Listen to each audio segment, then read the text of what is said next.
پھر بھی 4-5 mm کی پتھری سے مردوں کو میں نے زمین پہ جو لوٹ پوٹ کرتے دیکھا ہے. 3-3 کلو کا بچہ وہ نازک ماں اپنے شکم میں لے کر کے گھومتی ہے.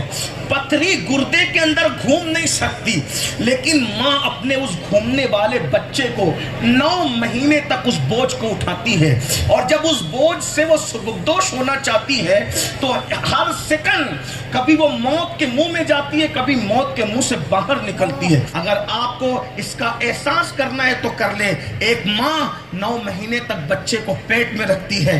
پیٹ میں رکھنے کا مطلب کیا ہے میرے بھائی؟ اللہ نہ کرے کبھی تجھے وہ دن اللہ دکھائے تیرے گردے میں پتھری ہو جائے، اتنی سی پتھری جو 4-5 mm کی ہو، اور اس کا درد اٹھے. تو مرد زمین پہ ہم نے لوٹتے ہوئے دیکھے. 4-5 mm کی پتھری گردے میں ہو جائے، گردہ سیف رہتا ہے، گردے میں حرکت نہیں رہتی. توجہ کرنا، گردہ پیک رہتا ہے اندر سے، اس میں حرکت نہیں رہتی. لیکن پھر بھی 4-5 mm کی پتھری سے مردوں کو میں نے زمین پہ جو لوٹ پوٹ کرتے دیکھا ہے.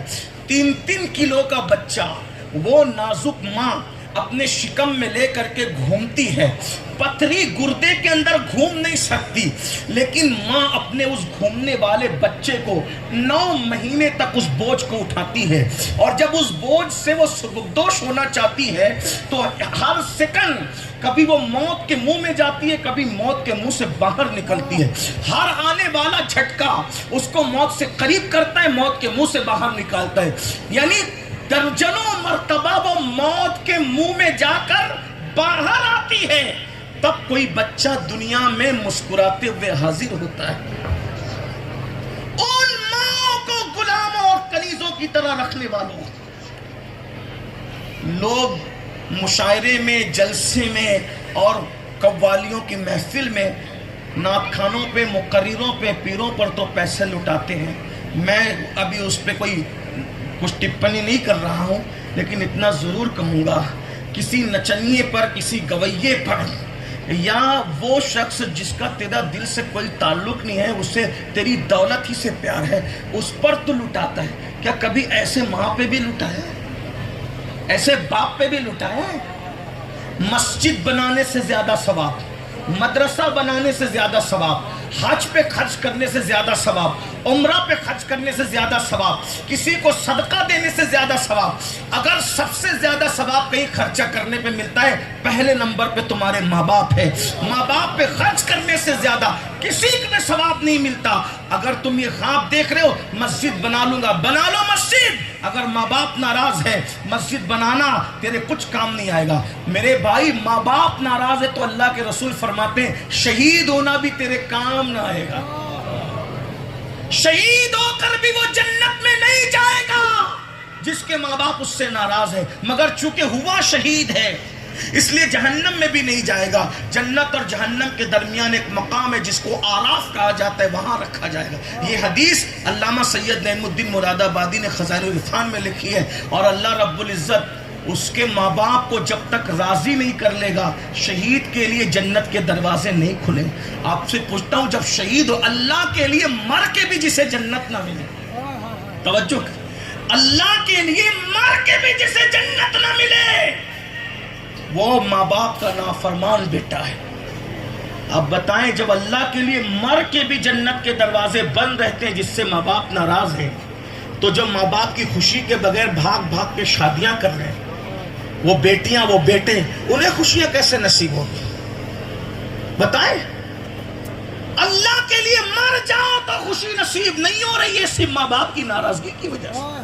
سوچو تو صحیح، جب تک ماں باپ راضی نہیں تب تک مرنے کے بعد بھی اللہ نے جنت میں داخل نہیں فرمایا. آج کل تو یہ فیشن بن گیا، ماں باپ کچھ کہے چپ ہو، خاموش ہو، تمہیں کیا سمجھتا ہے.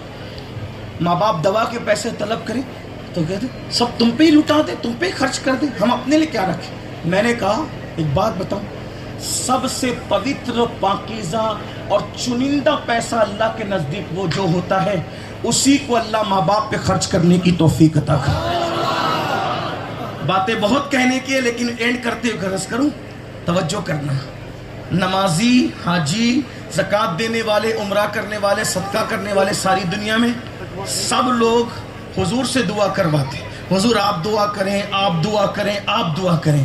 لیکن جس نے ماں کے ساتھ وفا کا حق ادا کیا، اس اویس کرنی کے پاس حضور اپنے صحابی کو بھیج کے کہتے ہیں اس سے کہنا کہ وہ میری امت کے لیے دعا کر دے، اللہ اس کی دعا کے برکت سے میری امت کی بخشش فرما. جانے دعا جس سے دعا کروا رہا ہے وہ ماں کا وفادار ہے، وہ ماں کا فرما بردار ہے.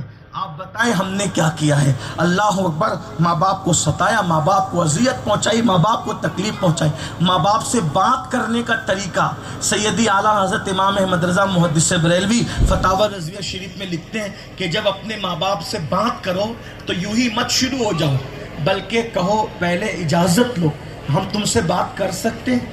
اگر وہ اجازت دیں، جس نے 10,000 کی نوکری دی ہے نا، اس کے سامنے تو ہاتھ باندھ کے کھڑے رہتے ہیں اور ماں باپ کے سامنے سینہ تان کے کھڑے رہتے ہیں. سوچیں نہ ذرا، سوچیں کیا کر رہے ہو. اللہ کے رسول سے کسی نے پوچھا اللہ دکھتا نہیں، نظر نہیں آتا، تو مجھے پتا کیسے چلے کہ وہ راضی ہے کہ ناراض ہے؟ حضور نے فرمایا گھر جا اور دیکھ، ماں باپ راضی ہے مطلب اللہ بھی راضی ہے، ماں باپ ناراض ہے مطلب اللہ بھی ناراض. جاؤ چیک کر لو. یہ تو ماں باپ ہے، ان کے دل کی بددعائیں لیتے ہو. اللہ کے بندو سوچو، غور کرو. میں عرض یہ کر رہا تھا، اللہ اکبر، غور فرمائیں. اللہ کے رسول صلی اللہ علیہ وآلہ وسلم کے غلاموں توجہ کرو. فرمایا پہلے اجازت لو. ہم بات کر سکتے؟ کتنے لوگ ہیں متا ہی نہیں، علم نہیں سیکھا، کمپیوٹر سیکھا، موبائل سیکھا، فیس بک، سب علم نہیں، علم دین نہیں سیکھا. اور جب وہ اجازت دے دیں تو ماں باپ سے ایسے بات کرو جیسے کوئی غلام اپنے آقا سے بات کرتا. ایک حدیث پڑھ رہا ہوں اور اسی میں بات پوری کر رہا ہوں. اور مجھے نہیں پتا تھا کہ ہمارے عزیز بڑے بھائی، عظیم بھائی حضرت علامہ سید محمد علی قادری صاحب بھی اس محفل کی زینت ہے. ہمیں نہیں معلوم تھا، ہمیں معلوم ہوتا تو ہم ان کے پیچھے پیچھے آتے. ہاں، اور ان کی آمد پر میں اس لیے نعرہ نہیں لگا سکا کیونکہ اس وقت میں رسول اللہ کی حدیث پڑھ رہا تھا، اور ہمیں یہ حکم ہے کہ جب حضور کی حدیث پڑھی جائے یا حضور کی نعت پڑھی جائے تو پھر اس وقت ہم جو ہے وہ حدیث روک کر نعرہ نہیں لگا سکتے. یہ ہمیں حکم دیا گیا ہے. تو آئیے ذرا اس نعرے کی قضا کر لیتے ہیں. نعرہ تکبیر، نعرہ رسالت، سادات کرام، خاندان نبوت.